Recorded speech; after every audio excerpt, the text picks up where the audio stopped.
नमस्कार, future express में आप सभी का स्वागत है। मैं हूं सुमित और भारतीय बाजार खास तौर से वीकली एक्सपायरी के दिन आज एक रेंज बाउंड या फिर कह दिए कि डे लो के आसपास कामकाज करते हुए दिखाई पड़ रहे हैं। और क्योंकि जो इंपॉर्टेंट इवेंट्स थे आज, उसमें से एक बड़ा इवेंट होके गया एमपीसी का आउटकम, जहां पर स्टेटस को मेंटेन किया गया। मार्केट्स ने एक स्पाइक दिखाया उसके बाद और फिर हायर लेवल से एक्सपेक्टेड लाइन पे कुछ प्रॉफिट टेकिंग आते हुए दिखाई पड़ रही है।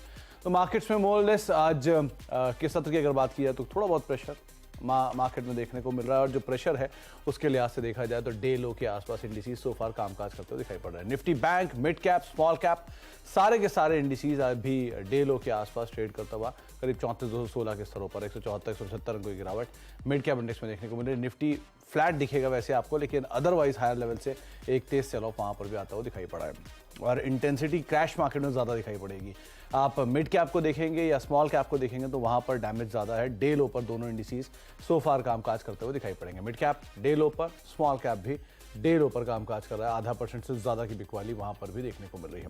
एडवांस डिक्लाइन आपकी स्क्रीन पर आएगा, करीब करीब 1800 शेयर जो कि बिकवाली के साथ आज कामकाज कर रहे हैं और 1000 शेयर ऐसे जो कि सो फार तेजी के साथ ट्रेड करते हुए दिखाई पड़ेंगे। यानी कि ब्रॉडर मार्केट्स में भी 30-70 का रेशियो आपको दिखाई पड़ेगा। तो मोर लेस मार्केट्स में जो सेल ऑफ है वो थोड़ा इंटेंस हुआ और ये इंटेंसिटी बढ़ी है पिछले आधे एक घंटे के दौरान, जिसमें कैश मार्केट्स के शेयर ज़्यादातर पार्टिसिपेट करते हुए दिखाई पड़ेंगे। आज हम बातचीत करेंगे, प्रशांत जी से हमारे साथ मौजूद होंगे, प्रशांत सावंत, उनसे हम चर्चा करेंगे मार्केट्स को लेकर भी और साथ ही साथ उनकी इंडिविजुअल कॉल्स भी बातचीत करेंगे। लेकिन प्रशांत जी से बातचीत करने से पहले कुछ ऑप्शंस के नंबर आपकी स्क्रीन पर आएंगे, किस तरह की पोजीशनिंग देखने को मिल रही है। क्योंकि मार्केट्स में हायर लेवल के आसपास एंटिसिपेटेड लाइन थी कि बाजार में शायद थोड़ा सा बिकवाली देखने को मिले, प्रॉफिट टेकिंग देखने को मिले। एक तरफा चाल आई है तो उसके बाद थोड़ी सी बिकवाली आएगी भी। तो 18,700, 18,750 और 18,800 इन जोन्स के आसपास कॉल राइटर्स थोड़े से हावी होते हुए दिखाई पड़ रहे हैं, स्पेशली 18,750 और 18,800 के आसपास। नीचे की तरफ 18,600 पे जो पुट राइटर्स थे अपनी पोजीशंस को अनवाइंड कर रहे हैं। 18,700 के आसपास की पुट राइटिंग अभी भी देखने को मिल रही है। इसके अलावा निफ्टी बैंक लेकर आइए, क्योंकि आज अभी तक निफ्टी बैंक ने उतना फॉल नहीं दिखाया जितना फ्रंट लाइन इंडेक्स में देखने को मिल रहा है। तो निफ्टी बैंक के केस में 44,400 पे कॉल राइटर्स हैं, 44,500 पे कॉल राइटर्स हैं। 44,000 के जोन्स में आपको पुट राइटिंग दिखाई पड़ेगी और 44,300 के जोन्स में भी आपको पुट राइटर्स कुछ हद तक अपनी पोजीशंस बनाते हुए दिखाई पड़ेंगे। बियरिश साइड पर सेंटीमेंट मूव करके गया है, जो थोड़ी देर पहले 50-50 का रेशियो था वो अब 30-70 का रेशियो आप मान लीजिए कि एडवांस से कंपैरिजन में डिक्लाइन ज़्यादा है। तो बियरिश साइड पर ये सेंटीमेंट मूव करता हुआ दिखाई पड़ रहा है और मेजरली ज़्यादातर शेयर जो है वहाँ पर थोड़ा हद तक प्रेशर देखने को मिल रहा है।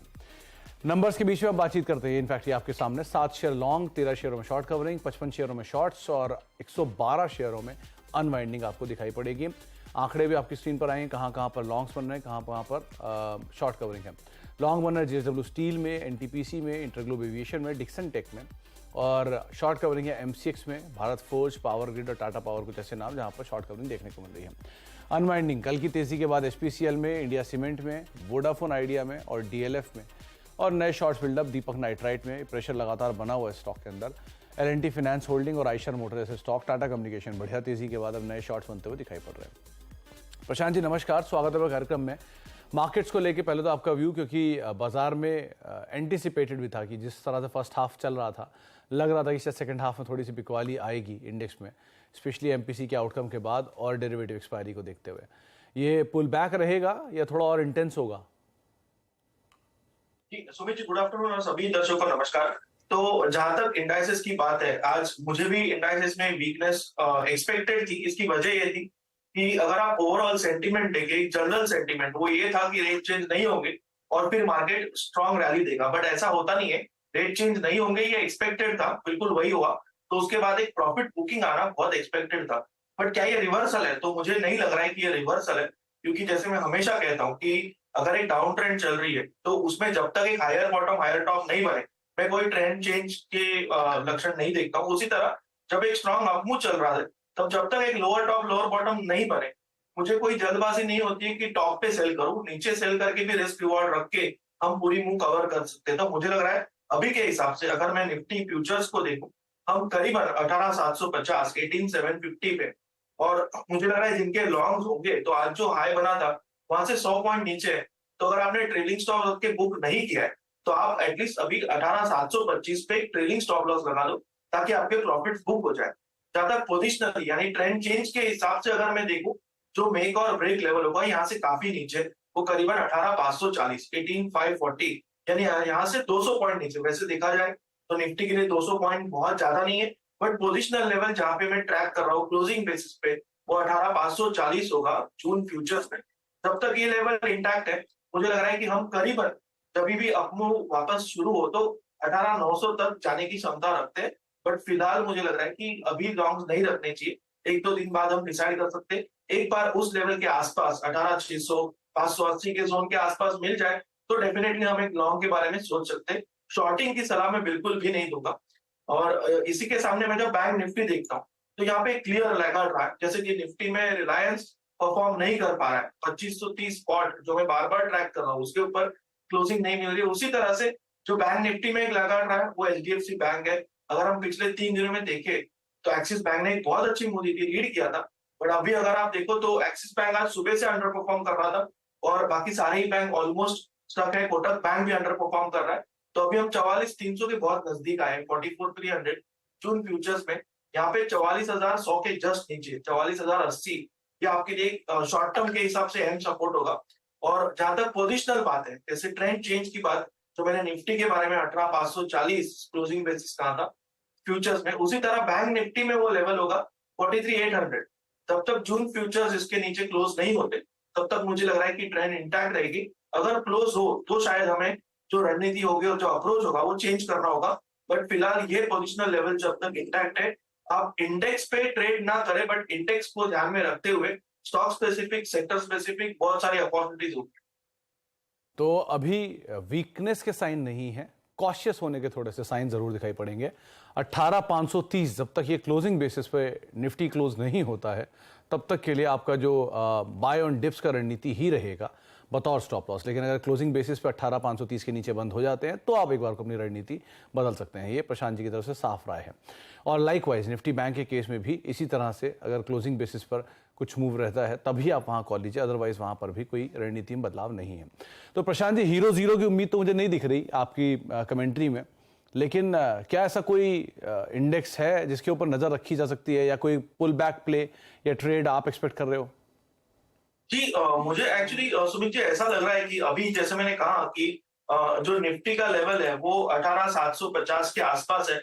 अगर फिर से हम दोपहर को 18,800 के ऊपर निकल जाए फ्यूचर्स में, जून फ्यूचर्स में, तो शायद एक अच्छी शॉर्ट कवरिंग 60, 70, 80 पॉइंट की आ सकती है। पर जैसे मैं हमेशा कहता हूँ कि क्लियर कट जब रेंज दिखाई दे 100 पॉइंट की, तभी ऑप्शंस में ट्रेड करने में फायदा होता है। अगर आप 30-40 पॉइंट के लिए ट्रेड करने जाओ तो 20 पॉइंट का स्टॉप लॉस लगाना बहुत मुश्किल होता है। तो मुझे लग रहा है कि आज के लिए ऑप्शन में ट्रेड मुझे मेरे हिसाब से छोड़ देना चाहिए। और अगले हफ्ते से जितना हमें पता है कि एक्सपायरी का स्ट्रक्चर भी चेंज हो रहा है, दिन चेंज हो रहा है, तो वहां पे शायद अपॉर्चुनिटी मिल जाए। तो अभी कोई अपॉर्चुनिटी ना ढूंढे, जरूरी नहीं है रोज ट्रेड करना, तो अगर आप नहीं भी करेंगे तो कोई फर्क नहीं पड़ेगा, लेकिन हाँ स्टॉक स्पेसिफिक जरूर आप अप्रोच रख सकते हैं। तो प्रशांत जी, क्या स्टॉक में भी मंदी दिख रही है? कहीं कोई शॉर्ट्स भी लाए आप या फिर सारे लॉन्ग आज? जी, तीनों ही लॉन्ग होंगे और एज यूजुअल सेक्टर अलग अलग होंगे। तो वहां पे थोड़ा सा आईटी वीक हो रहा है, बट अभी भी मुझे वहां पे कोई मेजर वीकनेस नजर नहीं आ रही। कंसोलिडेशन और साइडवेज ही चलेगा, थोड़ी रैली आएगी और हर बार इसी जोन में चल रहा है, तो कहीं जोन का ब्रेकआउट या ब्रेकडाउन नहीं लग रहा है। फिलहाल जो मेरा फर्स्ट पिक होगा वो होगा डीएलएफ। मुझे लग रहा है यहाँ पे बहुत ही अच्छी डिप आई है और हम करीबन 482 स्पॉट में 480 ऑलमोस्ट मान के चलेंगे वहां पे आए। मुझे लग रहा है कि यहाँ से हम करीबन 470 का स्टॉप लॉस रख के 500 के टारगेट के लिए होल्ड कर सकते हैं। तो मुझे डेफिनेटली डीएलएफ एक स्ट्रॉन्ग स्ट्रक्चर लग रहा है। नेक्स्ट पिक मेरा फार्मा सेक्टर से होगा और मेरी ये बहुत क्लियर कट रहा है कि second half of the year में जब इंडाइसेस शायद अपना टॉप बना के वीकनेस दिखाना शुरू करे तब फार्मा सेक्टर आउट परफॉर्म कर सकता है। यहाँ पे ध्यान रखना होगा।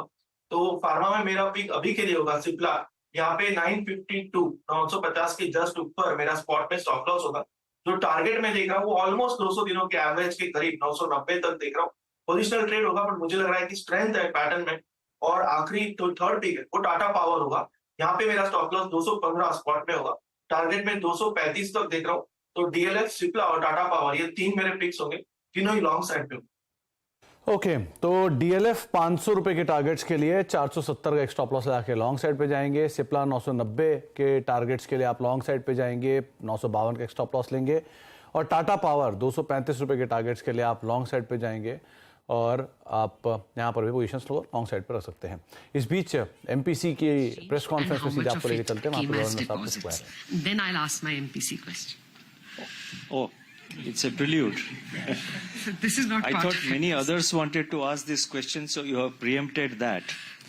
Now, so far as 2,000 rupee banknotes are concerned, you would recall that we had said as on 31st March 31st March this year, totally 3,62,000 crore notes, 2,000 rupee notes were in circulation. After the announcement that we made, totally so far about 1,80,000 crores, 1.8 lakh crores of 2,000 rupee notes have come back. And this is roughly about 50% of the 2,000 notes which were in circulation on 31st March. So 50%, with reference to that number, 50% has come back after our announcement. And so far as there has been question about how much of exchange, how much of deposits, that figure needs a lot of reconciliation because we find that there is some amount of overlap in reporting. So we want to avoid any possibility of double counting. So we are reconciling the figures. But broadly on a provisional basis, I can say that about 85% of the 2,000 rupee notes are coming back as deposits into bank accounts. And let me also take this opportunity to say that this is, more or less, this is in line with our expectations. And the good thing is that there has not been any rush in any of the banks. Going forward, I would, through you, appeal to everyone not to rush or not to go to the bank in a panic. Go at whenever you are free, आराम से जाइए. But at the same time, one more request. Generally, the habit is, we do things at the last moment. So please avoid last-minute rush in the last 10-15 days of September.